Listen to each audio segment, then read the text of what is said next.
I found the first set of footprints almost 2 miles below the surface. That shouldn't have been possible. Not because of where they were, because of what they looked like. They were fresh, perfectly fresh, and they were heading deeper underground. The problem was that my team and I were the first people inside that section of cave in nearly 40 years. At least, that's what the record said. I've spent most of my adult life exploring caves. Not the tourist caves with handrails and gift shops. I'm talking about the places that don't appear on maps. The places that require permits, climbing gear, diving equipment, and sometimes a willingness to ignore the part of your brain that screams at you to turn around. Most cave explorers eventually develop stories. Close calls, cave-ins, equipment failures, near drownings, the usual nightmare fuel. But over the years, I've found things underground that I still can't explain. Things that make getting trapped in a cave seem comforting by comparison. The footprints were only the beginning. This happened during an expedition in Nevada. A geological survey team had discovered a previously unknown tunnel system hidden behind a collapse. The passage stretched far beyond anything shown in existing cave records. The state wanted documentation, measurements, photographs, a complete survey. My team got the contract. At first, everything seemed normal. The cave was ancient, dry, extremely stable. The kind of place cavers dream about. Massive chambers, crystal formations, underground rivers, miles of untouched passages. For 3 days, we mapped sections nobody had ever seen. Then on the 4th day, we found the footprints. Single-file tracks leading into a narrow tunnel. Boot prints. Human. Modern. Fresh. The dust around them hadn't even settled. I remember kneeling beside one and touching the edge. The imprint was sharp. No erosion. No signs of age. Whoever made them had passed through recently. Within hours. My first thought was another exploration team. Maybe someone entered illegally. Maybe records were wrong. But there was a problem. The tracks only went one direction. In. No tracks came back out. My partner Mason noticed something else. The prints weren't random. The stride length never changed. Every step was exactly the same distance apart, down to the inch, as though someone had measured them, or as though whatever made them wasn't walking naturally. That should have been enough reason to leave. Instead, we followed them. That's what explorers do, and sometimes that's the worst possible decision. The tunnel narrowed until we had to crawl. The air grew colder. The limestone walls changed color, almost black, not stained, not burned, just naturally darker than the surrounding rock. None of us had seen anything like it. Then the footprint stopped. Not faded. Not turned around. Stopped. One step existed. The next one didn't. The tunnel continued forward. But whoever had been walking simply vanished. No side passages. No shafts. No cracks large enough to squeeze through. Just empty tunnel. I remember shining my flashlight ahead and feeling my stomach tighten, because something was sitting on the floor 20 feet farther in. A backpack, old, covered in dust. We approached carefully. The fabric had mostly rotted away. The zipper disintegrated when I touched it. Inside were survey notebooks, paper maps, equipment tags, everything dated 1978, the year a different exploration team disappeared in that region. I knew the case. Every caver did. From men entered a cave. None came back. Their bodies were never found. Yet somehow one of their backpacks was sitting beyond footprints that appeared only hours old. The dates didn't make sense. Nothing about it made sense. And that was the moment we should have turned around. Instead, we kept going, because curiosity gets people killed underground. The deeper we moved, the stranger things became. Equipment started malfunctioning. Digital compasses spun continuously. GPS units died. Laser measuring devices produced impossible readings. Distances changed. One tunnel measured 80 feet, then 90, then 73, then 80 again. The cave itself seemed unable to decide how large it was. At first we blamed faulty equipment. Then Mason placed reflective survey markers every 50 feet. Simple visual references. A few hours later we retraced our route. Several markers were missing. Others had moved. One marker somehow appeared ahead of us before we'd reached the location where it had originally been placed. I still don't know how to explain that. I only know what we saw.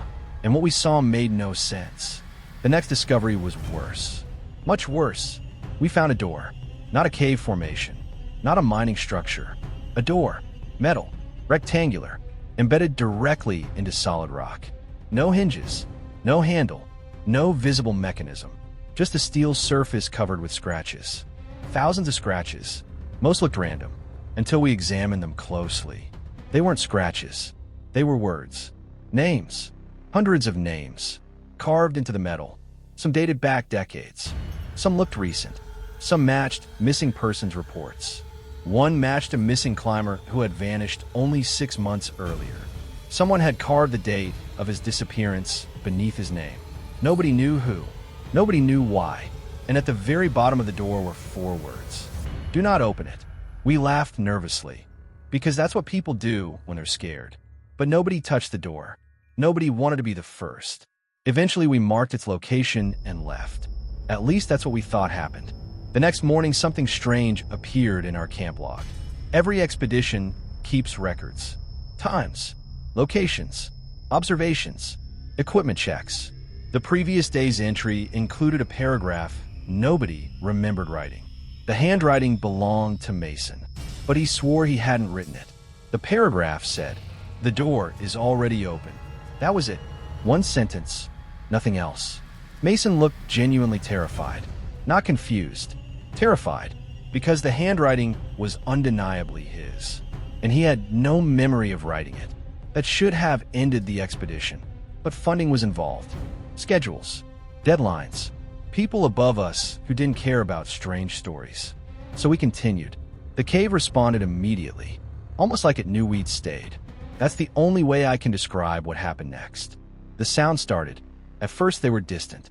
Footsteps, occasional echoes, nothing unusual. Caves produce strange acoustics.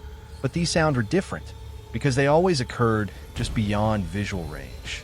Never closer, never farther, always exactly where our lights ended. One night, I heard someone whistling. A simple tune, soft, almost cheerful. It echoed through the darkness for nearly 10 minutes, then stopped. The next morning, I asked the others about it. Nobody admitted hearing anything, until Mason pulled me aside. His face looked pale. He asked me what tune I'd heard. I hummed it. The color drained from his face completely, because it was the same song his father used to whistle before he died. And I had never met his father. Not once. The cave was learning things. That's the realization that began breaking us. Not haunting us, learning us. Every day, it seemed to know more. Private memories, personal details, conversations we'd never shared. It started appearing in small ways. Random words scratched into walls. Nicknames, dates, places from childhood. Then came the voices. Not ghostly voices, not dramatic whispers, normal voices. The voices of people we knew, calling from distant tunnels. One explorer heard his wife. Another heard his brother. I heard my sister, the same sister who lived 2,000 miles away. The voice sounded completely real. She called my name once, then again, then a third time. Always from deeper inside the cave. Always farther ahead. Nobody followed, at least not at first. Then, one of our team disappeared. His name was Eric. He vanished during a routine survey. One moment he was behind us. The next he wasn't. No scream. No collapse. No accident. Just gone. We searched for 16 hours. Nothing. No tracks. No equipment. No body. No sign he'd ever existed. Then the radio crackled, and Eric answered. His voice sounded calm. Too calm. He told us he was fine. He told us not to look for him. He told us he was somewhere we couldn't reach. When we asked where he was, he laughed. Not nervous laughter. Not hysterical laughter. Content laughter. Like someone relaxing on vacation. Then he said something none of us understood. The people here remember us better than we remember ourselves. And the transmission ended. We never heard from him again. But that wasn't the last call. Over the following days, more transmissions arrived. Sometimes Eric. Sometimes voices we didn't recognize. Sometimes voices belonging to people who had disappeared decades earlier. All speaking through radios that shouldn't have been capable of reaching us. All saying similar things. All encouraging us to come deeper. Eventually we found what they meant. Or at least part of it. It happened beneath the lowest surveyed level, beyond the mapped cave, beyond the black stone, beyond the door. We discovered a chamber unlike anything I'd ever seen. Perfectly circular, impossible in natural geology. The walls were smooth, polished, almost reflective, and in the center stood dozens of people. At least I thought they were people. They weren't moving. They weren't speaking. They simply stood there, motionless, facing away from us. Every single one wore outdated clothing. Different decades, different styles, different eras. Missing people. That's what they looked like. An entire crowd of missing people. Frozen, waiting, watching something we couldn't see. Then one of them turned around, and I recognized him immediately. Eric. His face looked exactly the same. No injuries, no aging, no signs of hardship. Just a calm expression, a peaceful expression, the kind of expression people have when they stop questioning things. He looked directly at me, smiled, and pointed toward the darkness beyond the chamber. Something moved there, something huge. I only saw a silhouette, a shape, too large to fit within the cave itself, as though the darkness extended into a space much larger than reality allowed. Then every light we carried died simultaneously, and the screaming started, not from us, from a chamber. Hundreds of voices, thousands maybe, all screaming at once. We ran. Nobody argued. Nobody investigated. Nobody looked back. We ran, and something followed. Not physically, at least I don't think so, but the cave changed behind us. Passages shifted. Tunnels appeared where none existed. Maps became useless. Distances stretched. Hours disappeared. We eventually escaped. Or at least most of us did. 3 people never came out. Official reports blamed accidents, exposure, navigation errors, the usual explanations. But those explanations didn't account for what happened afterward, because the cave didn't stay underground. Weeks later, I started receiving emails. No sender information, no attachments, just photographs. Images taken inside that circular chamber. Different angles, different dates, different groups of people. Every photo contained one thing in common. Me, standing among them, facing away from the camera. The problem was I'd never taken those photographs. And in every image I looked older. A little older each time. Months, years, sometimes decades older. As though the pictures were being taken in the future. Then came the final photograph. The one that made me quit caving forever. In that image, the chamber was crowded. Hundreds of figures stood silently facing the darkness. Among them was Eric, the missing climber from 6 months earlier. The 4 explorers from 1978, people who vanished before I was born. And standing near the center was me, old, gray-haired, looking directly at the camera, unlike everyone else. And carved into the wall behind me were 3 words. He finally stayed. I deleted the email, changed addresses, moved states, tried forgetting everything. But every few months another message arrives. Another photo, another glimpse of that place. And every time I look closer, I notice something new. The crowd keeps growing. More missing people appear. New faces, recent faces. Sometimes faces I've seen on news reports only days earlier. People who haven't officially disappeared yet. And lately, I've started noticing something else. The older version of me is getting closer to the camera. A little closer every time. The last photo arrived 3 nights ago. For the first time, he wasn't standing with the crowd. He was halfway across the chamber, walking toward whoever was taking the picture. Toward me. And if the pattern continues, the next photograph won't show him in the chamber at all, because he'll be standing on the other side of the camera, looking back at where I used to be. 3 days after that last photograph arrived, I stopped sleeping. Not because I was scared of the cave anymore. At least, not entirely. I was scared because things from the photographs had started appearing in real life. The first thing was small. A stain on my bathroom mirror. Nothing unusual. Just a dark smudge near the edge. I wiped it away. The next morning it was back. Same shape. Same location. This time I looked closer. The stain wasn't random. It resembled a doorway. A rectangular outline. The same shape as the metal door we had found underground. I cleaned it again. The following morning there were 2 stains. Then 3, then 4, each one shaped differently. each one resembling tunnels branching away from a central chamber. I stopped cleaning them. Part of me didn't want to know if they'd keep multiplying, but another part of me already knew the answer. Then came the phone calls. Unknown numbers. Always after midnight. Always silence. At first. Then breathing. Slow. Steady. Patient. I changed my number twice. The calls continued. One night, I finally spoke. I asked who was there. For several seconds, nobody answered. Then a familiar voice replied. Eric. Exactly as I remembered him. Not distorted. Not ghostly. Just Eric. He sounded calm. The same calm he'd had in that chamber. The same calm he'd had on the radio. We thought you'd come back sooner. Then the line disconnected. I sat awake until sunrise, trying to convince myself someone was playing a prank. But deep down I knew better. Nobody else knew what Eric sounded like. Nobody else knew what he'd said during those transmissions. And nobody else should have known where to find me. The next week I received another photograph. This one wasn't sent electronically. It arrived in my mailbox. No stamp. No return address. Just a plain envelope. Inside was a single photograph. Freshly printed. Not aged. Not damaged. New. The image showed my apartment building. Taken from across the street. The date stamped in the corner was tomorrow. Not yesterday. Not last week. Tomorrow. And standing near the entrance was the older version of me. Watching the building. Waiting. I didn't go to work that day. Or the next. I sat in my apartment with every curtain closed. Every door locked. Every light on. Watching the clock. Waiting for tomorrow. When it finally arrived, I convinced myself nothing would happen. That I was losing my mind. That grief and trauma had finally caught up with me. Then, at exactly 4:12 p.m., I looked out the window and saw him, standing exactly where the photograph showed.